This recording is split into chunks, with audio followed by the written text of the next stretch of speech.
Hello friends, स्वागत है आपका हमारे यूट्यूब चैनल काजी अहमद फैर में।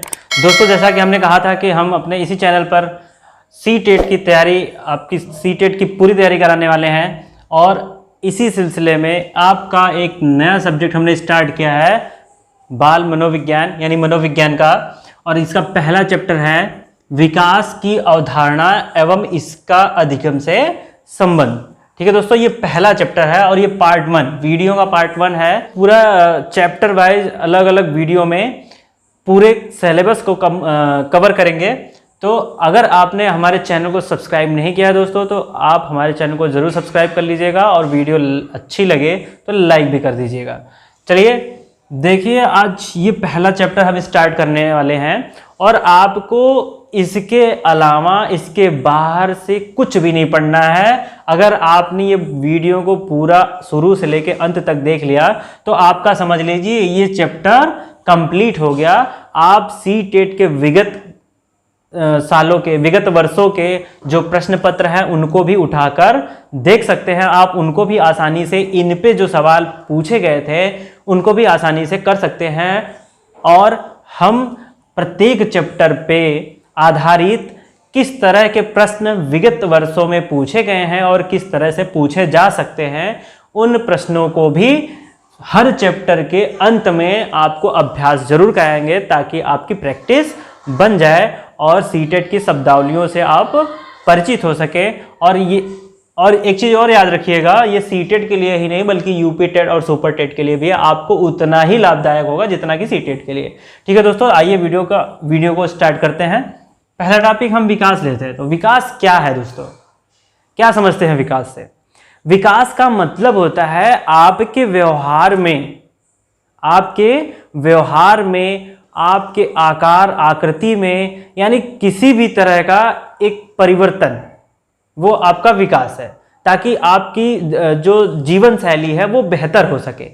तो आपकी जीवन शैली को बेहतर बनाने के लिए जो भी परिवर्तन आप कर रहे हैं या आपके अंदर स्वतः आंतरिक और बाह्य कारणों से हो रहे हैं, उन परिवर्तनों को ही विकास कहते हैं। हमने एक परिभाषा लिखा है, किसी व्यक्ति या बच्चे में आंतरिक एवं बाह्य कारणों से, ठीक है, आपके अंदर की जो आंतरिक कारण है। आंतरिक कारण का मतलब क्या है दोस्तों? यानी आप खुद उसके लिए प्रेरित होते हैं। जैसे भूख लगी तो कोई कहा थोड़ी कहा कि आपको भूख लग गई है, आपको वो महसूस हो रहा है, वो आंतरिक कारण है। हंसना है तो कोई कह नहीं रहा आपसे कि हंसिए, बल्कि वो आपके अंदर से निकल रहा है, वो भावनाएं हैं। इसलिए कह रहा है आंतरिक एवं बाह्य। अब बाह्य क्या है? जो बाहर से आपको कराया जा रहा है। जैसे अगर आपके सामने आग लगी है तो आपका दिमाग क्या करेगा कि हम उसको बुझाएं। ठीक है दोस्तों, तो ये बाह्य कारण है, जिसको हम देखकर या किसी को सुनकर हम उस पर रिएक्ट कर रहे हैं, तो वो बाह्य कारण है। अब कह रहा है कि आंतरिक एवं बाह्य कारणों से गुणात्मक एवं परिमाणात्मक परिवर्तन। तो दोस्तों यहां देखिए, गुणात्मक परिमाणात्मक दो चीजें जुड़ गई है। गुणात्मक का मतलब क्या होता है? गुणात्मक का मतलब होता है आपके अंदर जो नैतिक परिवर्तन हो जाए, यानी ऐसे परिवर्तन जो इनविजिबल है। ठीक है, मतलब जिनको नापा तोला नहीं जा सकता, जैसे भावनाओं का विकास, बौद्धिक विकास, ये सभी गुणात्मक विकास है। और परिमाणात्मक विकास का मतलब है ऐसी चीजें जिसको हम नाप सकते हैं। जैसे आपके हाथ में वृद्धि, सर में वृद्धि, ठीक है दोस्तों, पैर में वृद्धि, खुद बड़े हो रहे हैं, तो ये सभी क्या है? परिमाणात्मक परिवर्तन का उदाहरण है। तो विकास क्या हो गया दोस्तों? आंतरिक एवं बाह्य कारणों से गुणात्मक एवं परिमाणात्मक परिवर्तन को विकास कहते हैं। दोस्तों एक महान मनोवैज्ञानिक है अरस्तु, ठीक है, इन्होंने भी यही कहा है कि आंतरिक एवं बाह्य कारणों से हुए परिवर्तन को विकास कहते हैं। ठीक है, तो ये है विकास। ठीक है दोस्तों, और ये विकास जो है ना, एक विस्तृत वर्ड है, विस्तृत शब्द है। ठीक है, आइए अब हम देखते हैं कि विकास के अभिलक्षण क्या हैं, यानी इसकी विशेषताएं क्या हैं, कैरेक्टरिस्टिक्स क्या क्या है। ठीक है दोस्तों, चलिए विकास के विशेषताएं क्या क्या विशेषताएं हैं। तो मान लीजिए ये है आपका विकास। अब इसकी विशेषताएं देखते हैं, यानी डेवलपमेंट की विशेषताएं। तो क्या क्या विशेषताएं हैं दोस्तों? तो ये है पहला, व्यवस्थित, प्रगतिशील। प्रगतिशील। ठीक है दोस्तों, चलिए इसका क्या मतलब होता है दोस्तों? व्यवस्थित एवं प्रगतिशील विकास का ये एक गुण विशेषता है। तो व्यवस्थित का मतलब ये है कि जो विकास है वो एक क्रम को फॉलो करता है। जैसे अगर बच्चा गर्भावस्था में है तो उसका सबसे पहले सिर बनता है, भ्रूण होता है, फिर धीरे धीरे सर बनता है, सर के बाद धड़ बनने लगता है, फिर धीरे धीरे हाथ पैर और उंगलियों का विकास होता है। तो ये व्यवस्थित क्रम में चलता है। इसके बाद देखिए दोस्तों, प्रगतिशील लिखा है। प्रगतिशील का मतलब ये है कि विकास कभी रुकता नहीं है, ये जीवन पर्यंत चलने वाली एक प्रक्रिया है। ध्यान रखिएगा दोस्तों, जीवन पर्यंत चलने वाली एक प्रगतिशील प्रक्रिया है, इसीलिए इसका वर्डिंग किया गया है प्रगतिशील, यानी जीवन पर्यंत चलने वाली एक प्रक्रिया है। ठीक है दोस्तों, उम्मीद करते हैं कि समझ में आ गया होगा। दूसरा देखिए, इसमें लचीलापन होता है। क्या होता है दोस्तों? लचीलापन। ध्यान रखिएगा, ये सारी विशेषताएं आपको विकास की बता रहे हैं दोस्तों। आपको किसी भी तरह का क्वेश्चन सेटअप बना दिया जाए, आप दिमाग में इन सब चीज़ों को रखे रहिएगा। क्वेश्चन को देखते ही आप तुरंत समझ जाएंगे इसका आंसर क्या हो सकता है। और सीटेट में एक चीज़ और याद रखिएगा, सीटेट में कभी भी नेगेटिविटी में मत जाइएगा और आप हमेशा पॉजिटिव थिंकिंग रखिए और पॉजिटिव आंसर को ही सेलेक्ट करिए। देखिए, अगर नहीं समझ में आ रहा है तब की बात कर रहे हैं, समझ में आ रहा है तो जरूर आप अपनी समझ से याद रखिएगा। नहीं समझ में आता है तो हमेशा पॉजिटिव थिंकिंग बना के चलिए। चलिए देखिए, दूसरा हमने कहा लचीलापन। इसका क्या अर्थ है दोस्तों? तो विकास लचीला होता है। क्या मतलब है? इसका मतलब ये है कि जो विकास होता है किसी एक व्यक्ति में ही, कभी आप देखेंगे कि तीव्र गति से विकास हो रहा है तो कभी किसी समय अंतराल में उसका विकास जो होता है स्लो हो जाता है। जैसे शुरू में जो बच्चा होता है 0 से 2 साल का, वो बहुत तेज विकास करता है, उसका आकार आकृति, इसके बाद बोलने की समझने की जो क्षमता होती है बहुत तेज होती है। बहुत तेजी से देखिए वो 0 से 2 में बहुत सारी चीज़ों को वो सीख लेता है। फिर कुछ ऐसे समय आते हैं जिसमें बच्चा धीमा हो जाता है, यानी स्लो हो जाता है। तो क्या होता है? इसमें लचीलापन होता है। बढ़ने का जो क्रम है वो ऐसा नहीं है कि 2 बढ़ा फिर 4 बढ़ा फिर 6 बढ़ा, ऐसा नहीं बढ़ सकता है हमेशा के लिए। 2 बढ़ा फिर 3 पे आ गया, फिर हो सकता है 5 पे चला जाए, हो सकता है 6 हो गया। तो बढ़ने का जो रफ्तार है वो धीमा और तेज होता रहता है, इसलिए इसका नामकरण किया गया लचीलापन, यानी जो विकास होता है वह लचीलापन लिए होता है। तीसरा है दोस्तों, देखिए तीसरा है गुणात्मक एवं परिमाणात्मक। ठीक है दोस्तों, जैसा कि हमने आपको परिभाषा में ही बता दिया था गुणात्मक और परिमाणात्मक क्या है। गुणात्मक का दोस्तों, गुणात्मक का मतलब होता है कि नैतिक मूल्यों में जो आपका विकास हो रहा है, आपकी भावनाएं, आपके संवेग, आपकी बौद्धिक जो विकास हो रही है वो गुणात्मक है। और परिमाणात्मक विकास का मतलब है दोस्तों ऐसा विकास जो आप देख सकते हैं, जैसे आकार में वृद्धि, आपके उंगलियों में वृद्धि, हाथ लंबे हो रहे हैं, पैर लंबा हो रहा है, शरीर लंबा हो रहा है, तो आप जिसको देख रहे हैं वो परिमाणात्मक हो। ठीक है दोस्तों, चलिए आप देखिए चौथा जो विशेषता है प्रासंगिक। क्या है दोस्तों? प्रासंगिक। दोस्तों ये इस शब्द का क्या मतलब है? विकास प्रासंगिक होता है। क्या मतलब है? प्रासंगिक का मतलब होता है दोस्तों कि जो विकास है ना वो परिवेश, आपके सांस्कृतिक घटकों एवं आपके आसपास होने वाले ऐतिहासिक घटनाओं से इस पे बड़ा असर पड़ता है। आपके परिवार में भी अगर आपका परिवार शिक्षित है तो आपका भी विकास उसी दर से होता है, यानी उसी तरह से होता है। और एक गरीब परिवार या फिर एक ऐसा परिवार जिसमें शिक्षा है ही नहीं है, उस परिवार का जो बच्चा होगा उसका जो विकास होता है वो स्लो होता है। तो ये प्रासंगिक का मतलब ये होता है दोस्तों कि जो परिवेश है, सांस्कृतिक माहौल है, इसके बाद ऐतिहासिक कुछ घटनाएं घट रही हैं, उसके कारण भी जो विकास होता है वो प्रभावित होता है। इसका मतलब ये जो इसकी एक विशेषता ये भी है कि ये प्रासंगिक होता है, यानी ये अफेक्ट होता है चीज़ों से। चलिए दोस्तों अगला देखते हैं, अगली विशेषता क्या है। तो अगली विशेषता ये है दोस्तों कि व्यक्तिगत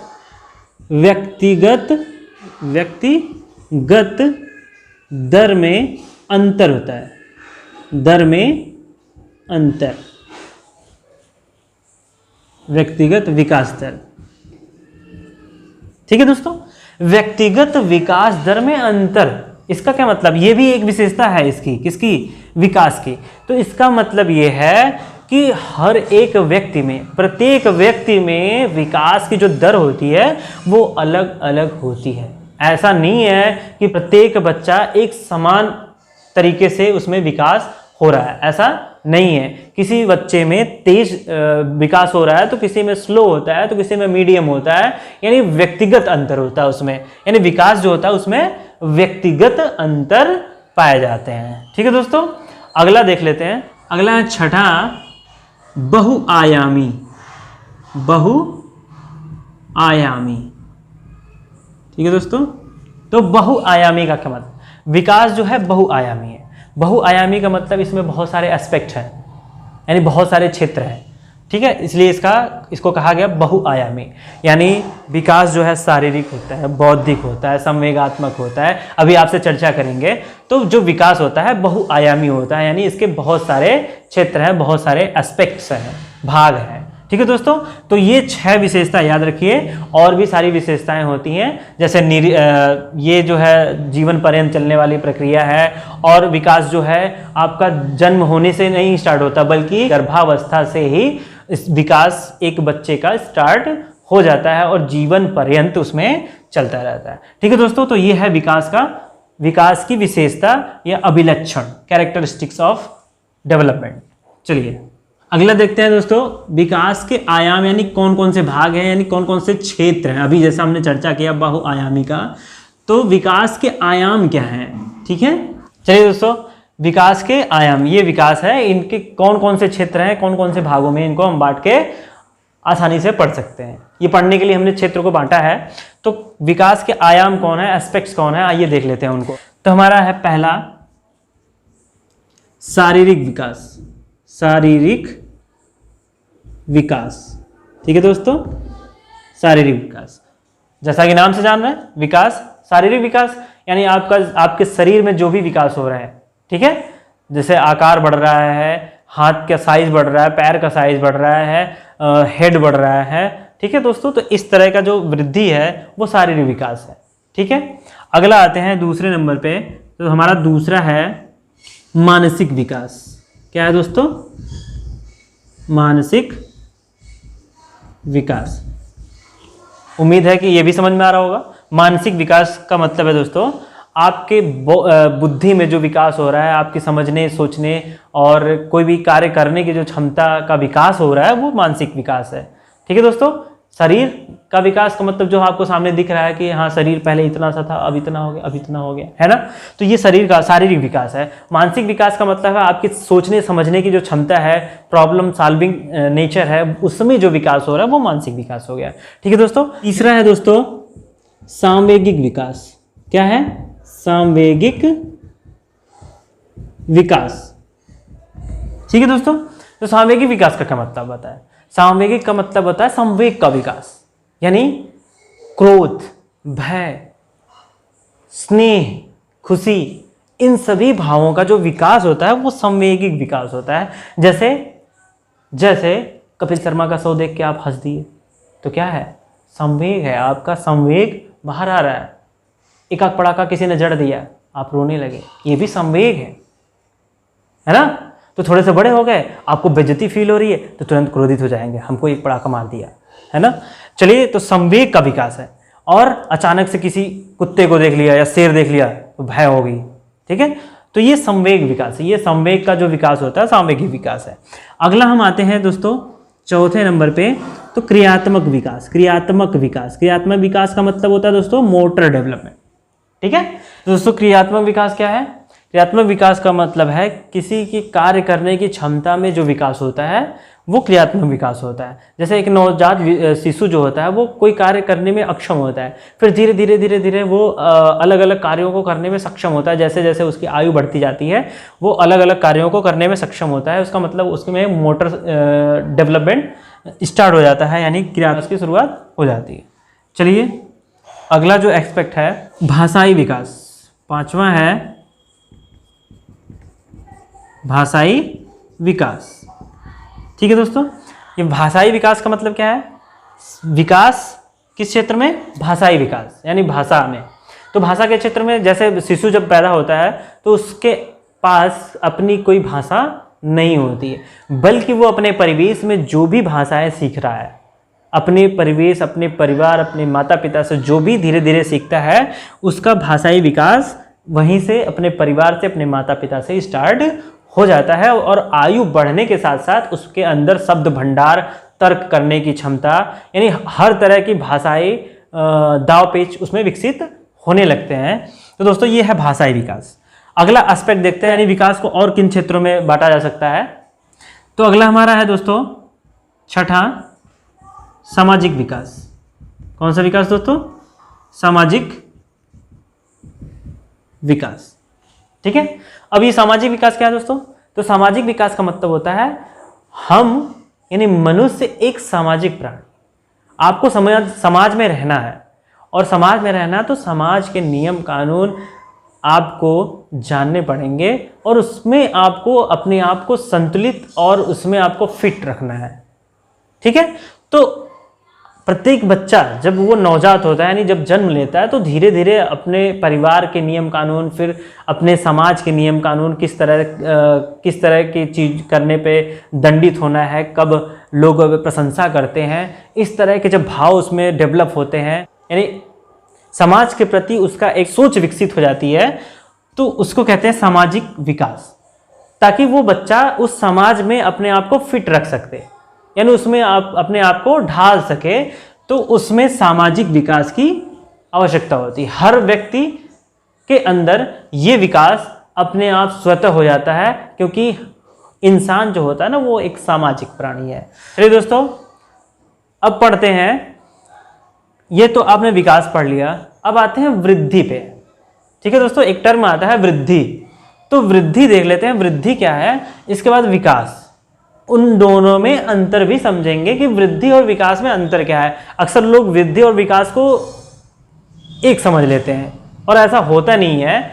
तो आइए समझते हैं पहले वृद्धि होती क्या है। तो देखिए वृद्धि क्या होती है।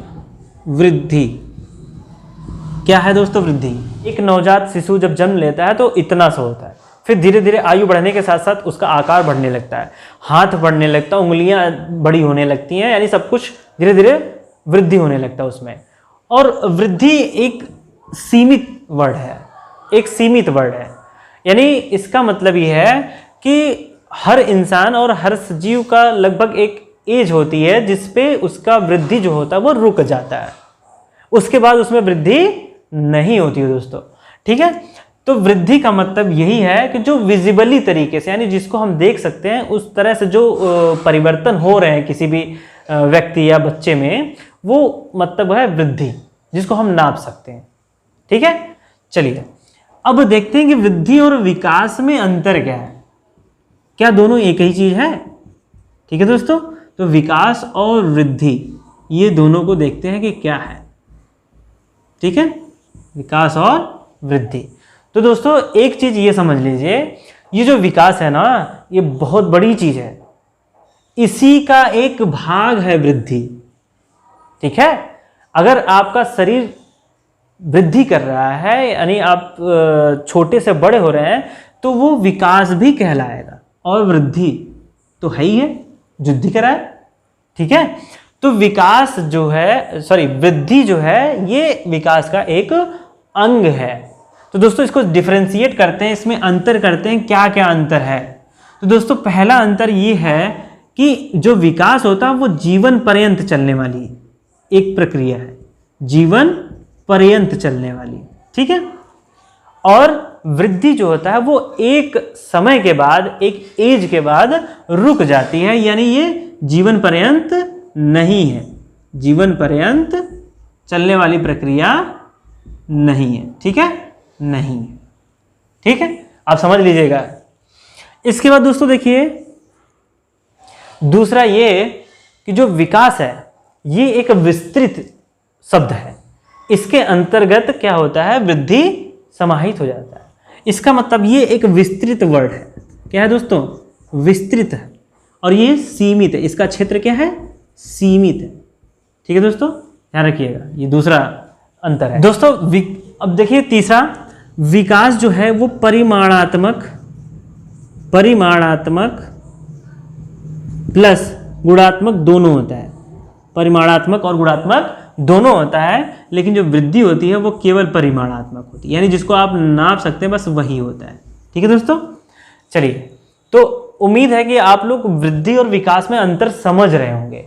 ठीक है, तो आप ये समझिए, अगर ये विकास है तो वृद्धि क्या है, इसके अंदर, ये बस आप यही समझ लीजिए। अब विकास का मतलब ये पूरा, ये विकास है और ये वृद्धि है, तो विकास के अंतर्गत ही वृद्धि आती है, यानी वृद्धि क्या है, इस विकास का ही एक अंग है, एक भाग है। ठीक है दोस्तों, चलिए दोस्तों, अब हम ये देखते हैं कि वृद्धि और विकास को प्रभावित करने वाले कारक क्या हैं। देखिए, हम पूरे संपूर्ण चैप्टर को कवर कर रहे हैं, एक ही वीडियो में पूरा एक चैप्टर हम कवर कर रहे हैं। आपको इसके अलावा कहीं भी देखने की जरूरत नहीं है, आप आराम से सारी चीजों को समझ सकते हैं एक ही वीडियो में। ठीक है दोस्तों, आइए अब देखते हैं कि विकास और वृद्धि को कौन कौन से ऐसे कारक हैं जो प्रभावित करते हैं। ठीक है दोस्तों, चलिए, विकास एवं वृद्धि। चलिए देखिए, विकास और वृद्धि को कौन से ऐसे कारक हैं जो प्रभावित करते हैं। ठीक है, तो सबसे पहला कारक है वो है पोषण। ठीक है दोस्तों, तो पोषण एक ऐसा कारण है जो वृद्धि और विकास को प्रभावित करता है, यानी जो बच्चा एक अच्छे परिवार में पैदा हो रहा है, हर एक पोषक तत्व तो मिल रहा है, वो बच्चा, और एक जो गरीब परिवार में जन्मा बच्चा है, उसको मतलब एक टाइम का भोजन भी नसीब नहीं हो पा रहा है, वो बच्चा, तो दोनों बच्चों में जो विकास का दर होता है वो अंतर होता है, उसमें व्यक्तिगत अंतर होती है। मतलब जो ज़्यादा खा पी रहा है उसका दिमाग और चीज़ों में लगेगा, और जो बेचारा पा ही नहीं रहा है खाना, पहले तो उसका दिमाग खाने पे रहेगा कि हम पहले खाना इकट्ठा कर ले, खाना खा लें, लेकिन जो खाना खा के बैठा है वो अलग चीज़ें समझेगा। तो देखिए, वो एक कदम आगे है उससे, तो उसमें जो विकास होता है, किसमें, जो बच्चा पोषक तत्वों को भरपूर मात्रा में ले रहा है, उसमें जो विकास होता है वो अलग होता है, यानी उसमें तीव्र गति से विकास होता है। और जो बच्चा थोड़ा सा गरीब परिवार से है, यानी जो जिसमें पोषक तत्वों की कमी है, जो जिस बच्चे को पोषण नहीं मिल रहा है, उन बच्चों का जो विकास होता है वो धीमी गति से होता है। ठीक है दोस्तों, तो पहला कारण मिल गया पोषण। ठीक है, देखिए दोस्तों, दूसरा कारण है लिंग। देखिए, ये भी एक महत्वपूर्ण कारण है कि लड़कियों और लड़कों में जो विकास का दर होता है वो अलग अलग होता है। जैसे 10 साल के बाद, 10 से 13 साल के बाद लड़कियों का जो विकास होता है वो बहुत तेजी से होता है, उसमें लड़कों का जो विकास होता है बहुत स्लो होता है। इसके बाद 13 से 18 के बीच लड़कों का विकास तेजी से होता है, और लड़कियों का विकास थोड़ा सा स्लो हो जाता है। तो लिंग का भी प्रभाव विकास और वृद्धि में पड़ता है। और आप देखे होंगे, जो लड़कियों की जो हाइट होती है वो एवरेज, वो लगभग लड़कों से कम ही होती है। ठीक है, और लड़कों का जो होता है वो उनसे, सबकी बात नहीं कर रहे हैं, एक्सेप्शन इसमें भी है, लेकिन प्रायः आप देखते होंगे कि लड़कों की हाइट लड़कियों से प्रायः अधिक होती है। ठीक है, चलिए तीसरा कारण देखते हैं दोस्तों। तीसरा कौन सा कारण है जो विकास एवं वृद्धि को प्रभावित कर रहा है? तीसरा कारण है वंशानुगत। वंशानुगत का क्या मतलब है दोस्तों? तो वंशानुगत का मतलब है कि आपके परिवार में अगर किसी का बाल झड़ा है तो आपका भी झड़ जाता है। जैसे पापा अगर कुछ एज में जाते जाते उनका बाल झड़ गया है, यानी पारिवारिक है कि सबका बाल झड़ा ही झड़ा है, तो सब दिखेंगे कि आपका भी एक एज जाते जाते आप भी टकले ही हो जाते हैं। ये वंशानुगत प्रॉब्लम है। आप कितनी दवाई यूज़ कर लीजिए, आप ये पक्का है कि आपका बाल झड़ ही जाता है, क्योंकि वो वंशानुगत मिला है आपको। ठीक है, हेरिडेटरी है। ठीक है, और भी बहुत सारी चीज़ें होती हैं जिस पे वंशानुगत का भरपूर प्रभाव पड़ता है। जैसे आपका जो शक्ल है वो आपके परिवार में ही किसी से मैच करता रहेगा।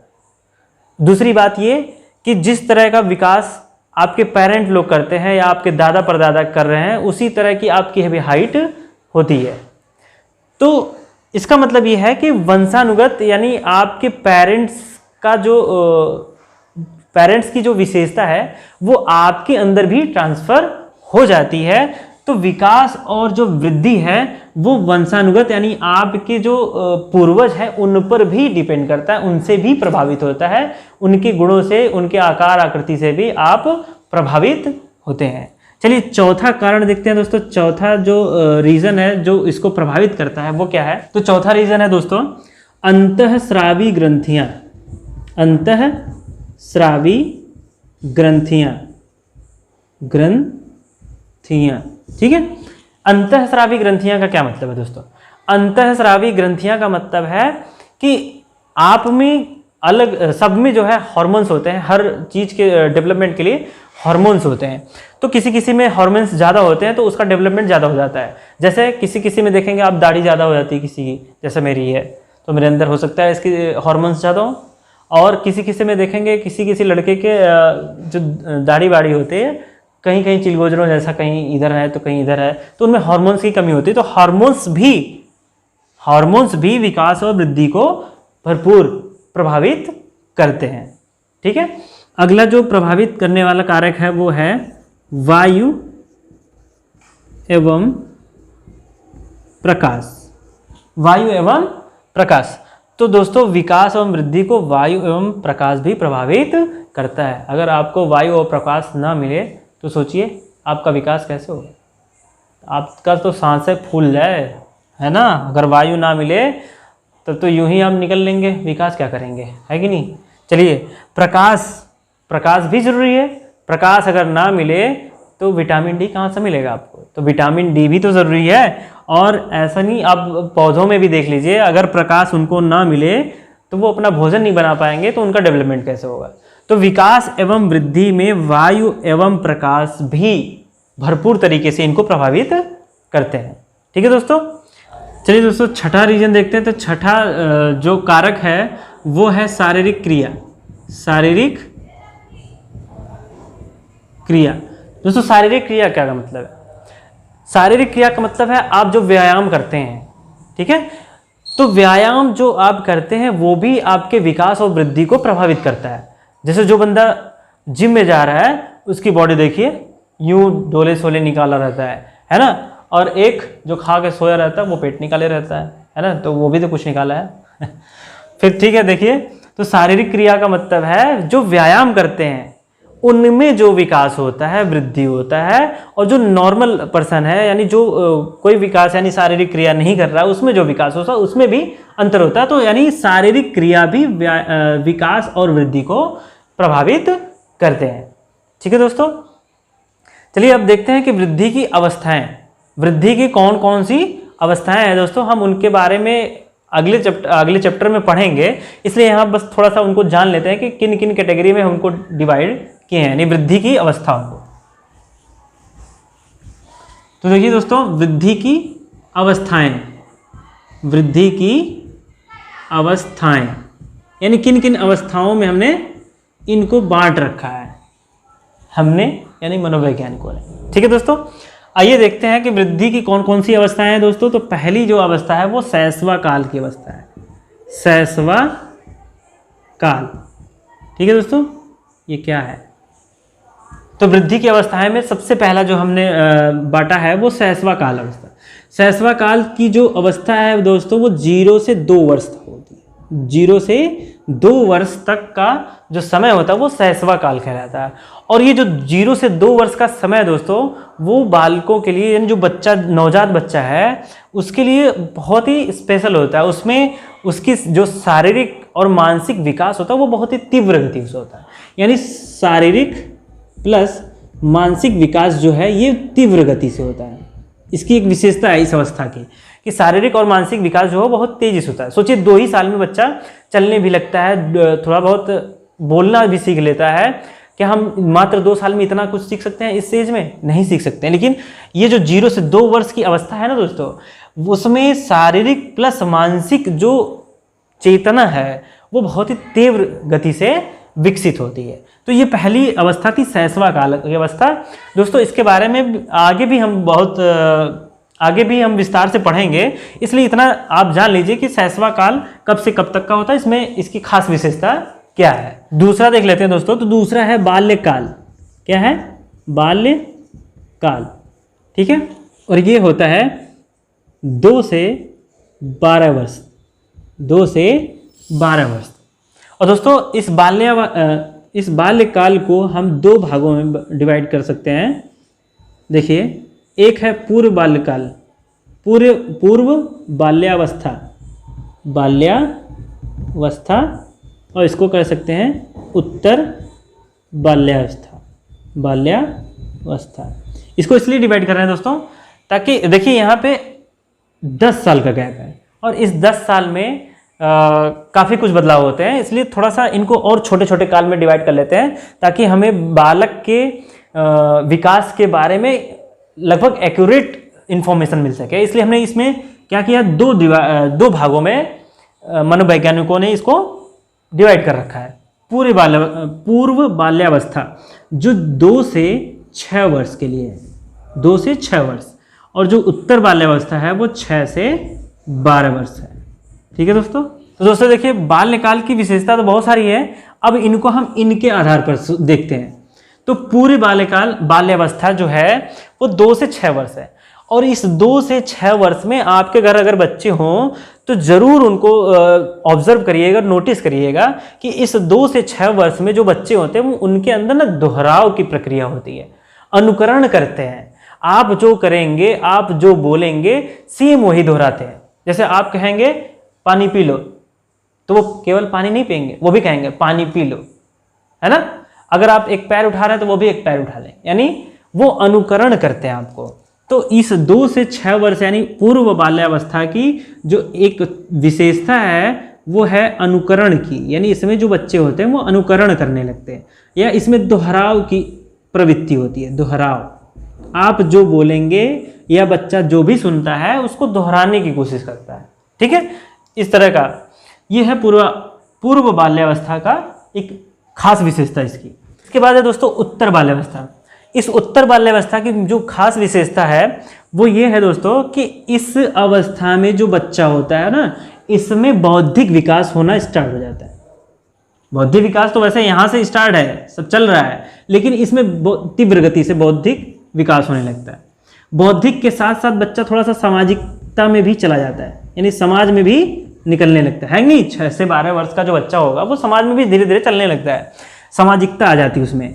ठीक है दोस्तों, नैतिक मूल्यों का थोड़ा बहुत विकास होने लगता है, होता है ना, नैतिक चीज़ों को भी धीरे धीरे सीखने लगता है, बड़ों का सम्मान करना, छोटों को आदर देना, इस तरह से जो भी चीज़ें हैं वो भी उसके अंदर सभ्यताएं आती जाती हैं। इसके बाद दोस्तों एक चीज़ और है कि 6 से 12 वर्ष के जो बच्चे होते हैं ना, वो समलैंगिक अपने मित्रों को बनाते हैं, यानी अगर लड़का है तो लड़कों को ही अपना मित्र बनाता है। ठीक है, और अगर उससे ऊपर की बात करें तो ऊपर जब हो जाता है तो जो नेगेटिव जेंडर होता है उसके प्रति ज़्यादा आकर्षण होता है। लेकिन इस एज में दोस्तों आप ध्यान दीजिएगा, अगर बच्चे होंगे आपके घर तो इस एज के जो बच्चे होते हैं वो अपने ही ग्रुप, यानी अगर लड़का है तो लड़के में ही अपनी दोस्ती बनाए रखना चाहता है। और एक चीज़ और ये जान लीजिए कि इसी 6 से 12 वर्ष के एज में ही बच्चे में खोजी प्रवृत्ति का भी धीरे धीरे विकास होने लगता है। जैसे अगर वो खिलौना लेके आया तो तोड़ ताड़ के उसका पुर्जा उर्जा अलग करके सोचता है कैसे सेट कर ले, सेट करने के चक्कर में पड़ा रहता है, पार्ट अलग करेगा फिर जोड़ेगा उसको, है ना। उसके अंदर खोजी प्रवृत्ति आने लगती है। ठीक है दोस्तों, तो इस उत्तर बाल्यावस्था में अलग अलग तरह की जो विकास देखने को मिल रहे हैं, जैसे बौद्धिक विकास, सामाजिक विकास, नैतिक विकास, खोजी प्रवृत्ति का विकास और समलैंगिक मित्रों को बनाना, मतलब इस तरह के जो विकास हैं उत्तर बाल्यावस्था के बच्चों में दिखाई देते हैं। तो ये बाल्यकाल है। फिर दोस्तों तीसरा जो है किशोरावस्था।